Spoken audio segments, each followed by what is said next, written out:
Hello dear students, welcome back to मेरे वाले notes and this is our basic thermodynamics question series for GATE and ESE. बेटा हम लोग basic thermodynamics के बिल्कुल लास्ट तक आ चुके हैं। बेसिक थर्मोडायनेमिक्स में हम लोगों ने एक एक करके चैप्टर वाइज कॉन्सेप्ट सीखे और क्वेश्चन सॉल्व किए प्रीवियस ईयर्स गेट के, जिससे कि हमें कॉन्सेप्चुअल क्लैरिटी हो जाए।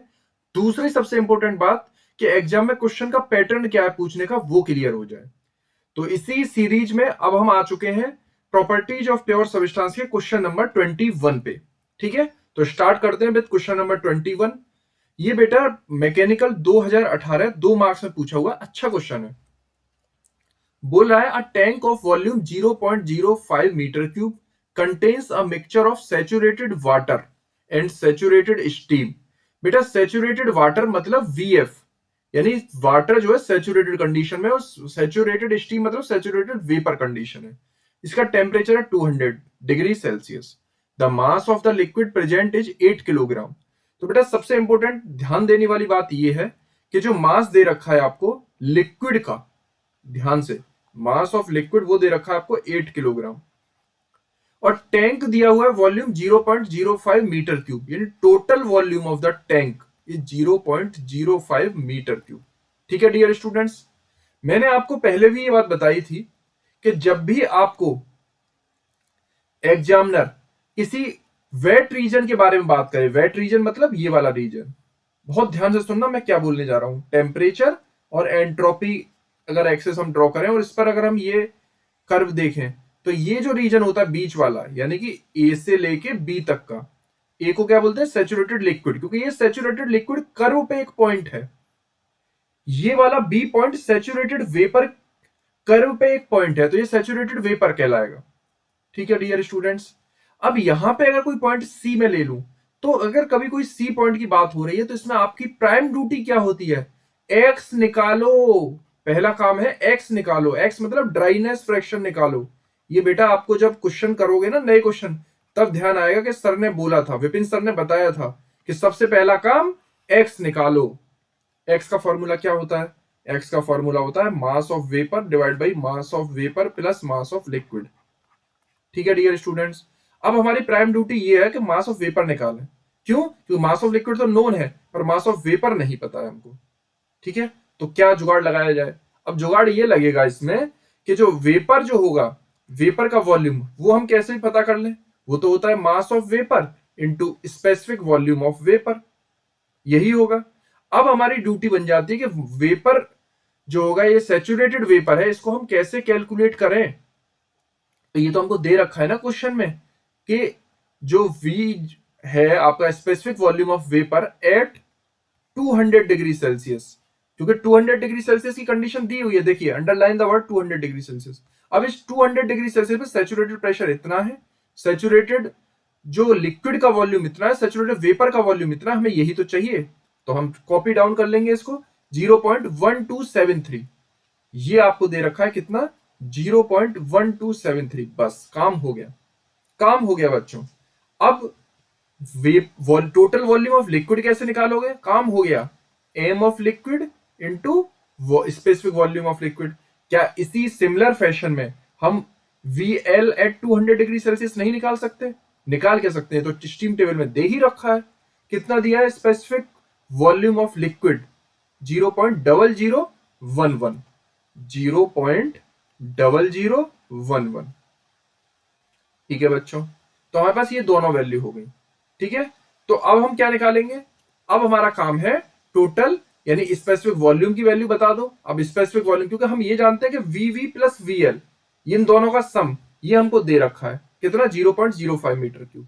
ठीक है बच्चों, तो करना क्या है हमको, हम यहां पे लिखेंगे वीएल, दिस इज वीएल।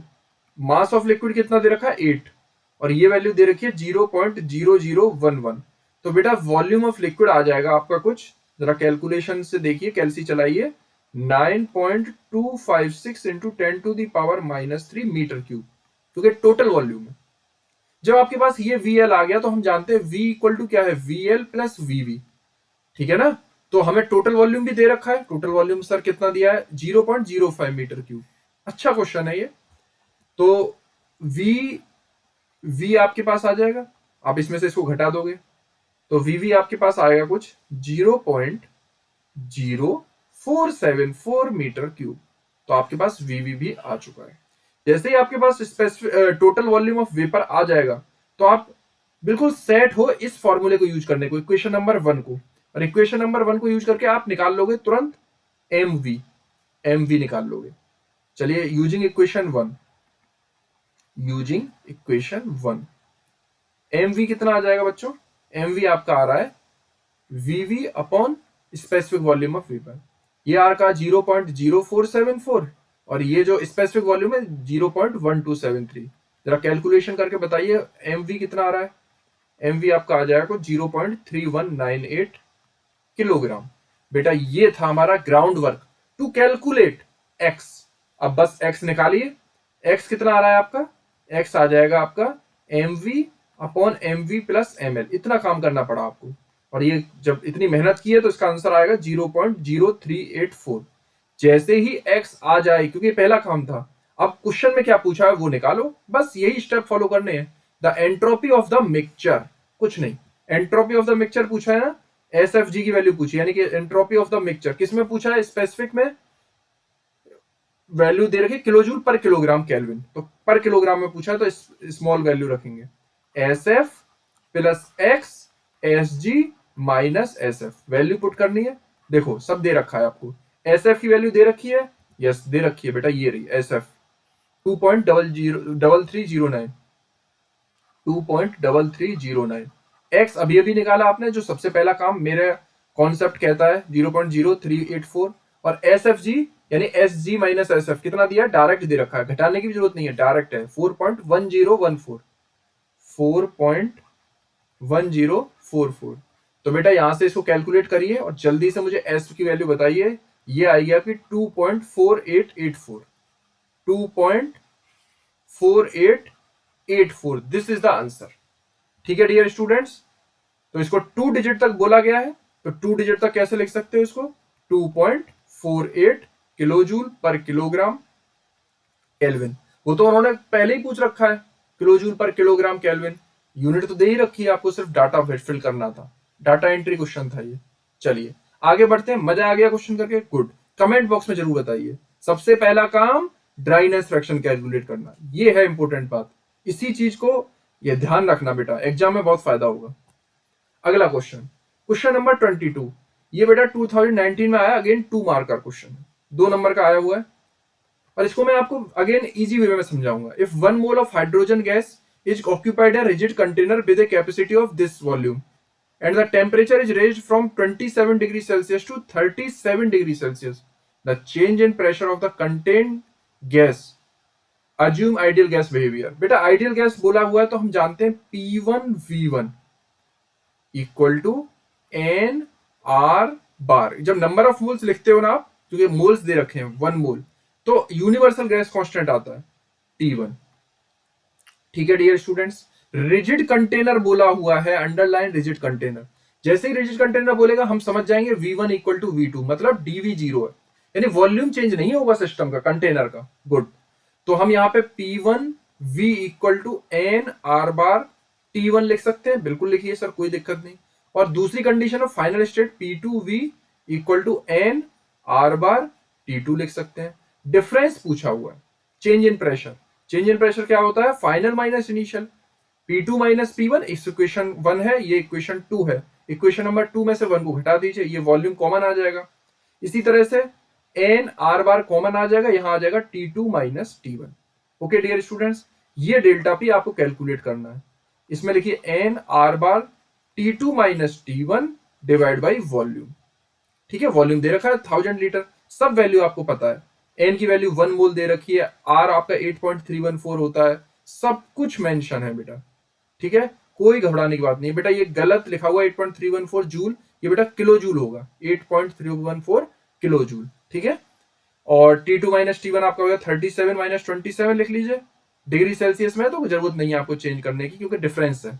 और वॉल्यूम की वैल्यू आपको दे रखी है 1 मीटर क्यूब। अरे सर 1000 लीटर दिया, हाँ तो 1000 लीटर को कन्वर्ट करोगे तो 1 मीटर क्यूब नहीं आएगा, यूनिट कन्वर्जन।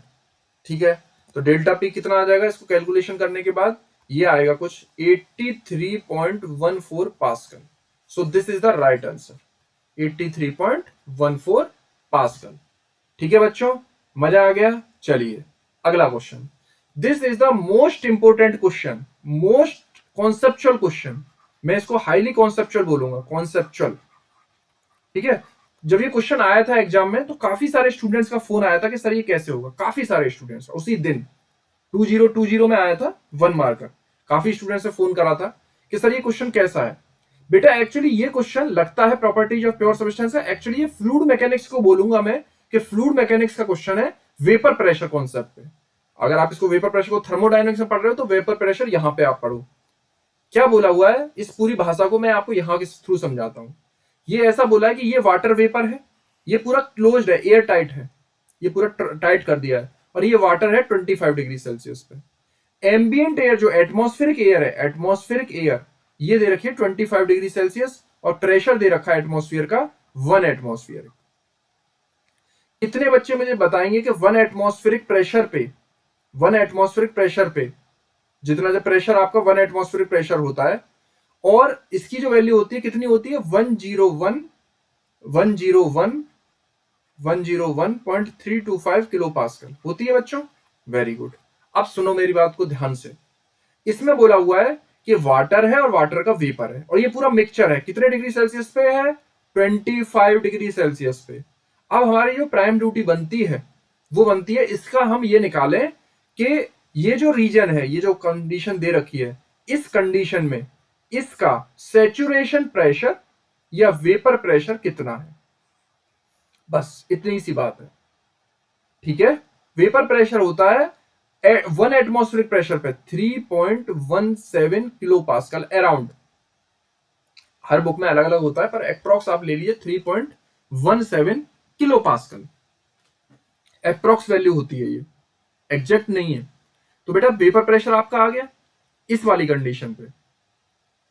अब इसको वेसल को, इसी पूरे वेसल को आपने एक आइसोथर्मल ओवन में रख दिया जिसका टेम्परेचर कितना है 80 डिग्री सेल्सियस। ओके, अब आइसोथर्मल ओवन में यहां पे टेम्परेचर हो गया 80 डिग्री, पहले कितना था 25 डिग्री सेल्सियस। ठीक है बच्चों, अब हमारी ड्यूटी बनेगी कि हम निकालें vapour pressure at 80 degree Celsius. समझ पा रहे हो मेरी बात को? तो वेपर प्रेशर यहां पे आएगा आपका कुछ, इसकी वैल्यू होती है अराउंड 47.2 किलो पास्कल।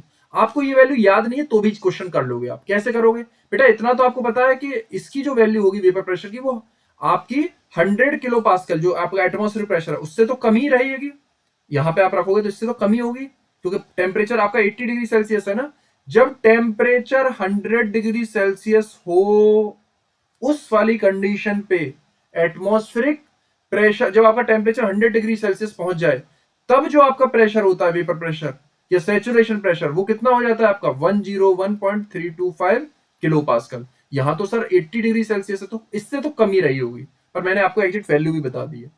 ठीक है, चलिए अब मुझे बताइए बाहर की जो प्रेशर है वो कितना है सर 101.325 किलो पास्कल। बाहर तो एटमॉस्फेरिक कंडीशन है, अंदर ये A1 में रख दिया है तो यहां पे क्या कंडीशन दे रखी है 47.2 किलो पास्कल, 47.2 किलो पास्कल। तो जैसे ही हम इसमें अब इस वाल्व को खोल देंगे, ये वाला वाल्व को ओपन करेंगे तो क्या होगा। क्वेश्चन में 4 ऑप्शन दिए हैं। Hot air will go inside the vessel through valve A, hot air अंदर चली जाएगी। Water vapour inside the vessel बाहर निकलेंगे।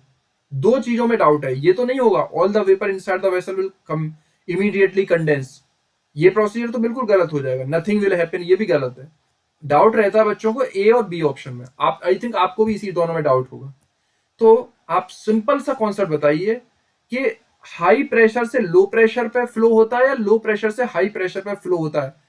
यहां मैं फ्लूइड मैकेनिक्स में वो नहीं बात बता रहा हूं कि एनर्जी हाई एनर्जी से लो एनर्जी जाता है। मैं सिंपल इतना पूछ रहा हूं कि यहां पे अगर मैं बात करूं, यहां पे हाई प्रेशर है पी हायर और यहां पे मैं कहूं पी लोअर, तो आपका लगता है कि अंदर से जो वाटर के वेपर्स बाहर जाएंगे या हॉट एयर अंदर आएगी। ऑब्वियसली यहाँ की वैल्यू ज्यादा है तो अंदर आएगा, तो option A is correct answer. Hot air will go inside the vessel through valve A.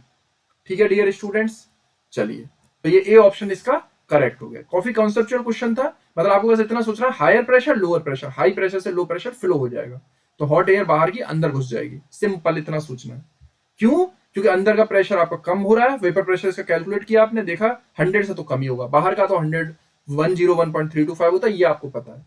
ठीक है डियर स्टूडेंट्स, चलिए थैंक यू सो मच, और चैनल को सब्सक्राइब कर लीजिए, लाइक कीजिए वीडियो को, क्योंकि आज का लेक्चर काफी कॉन्सेप्चुअल था। और हमारा एक टेलीग्राम ग्रुप है, उसको भी आप ज्वाइन कर सकते हैं, जिसका लिंक आपको मिलेगा डिस्क्रिप्शन बॉक्स में। और सबसे इंपॉर्टेंट, अपनी पढ़ाई करते रहिए। Thank you so much dear students.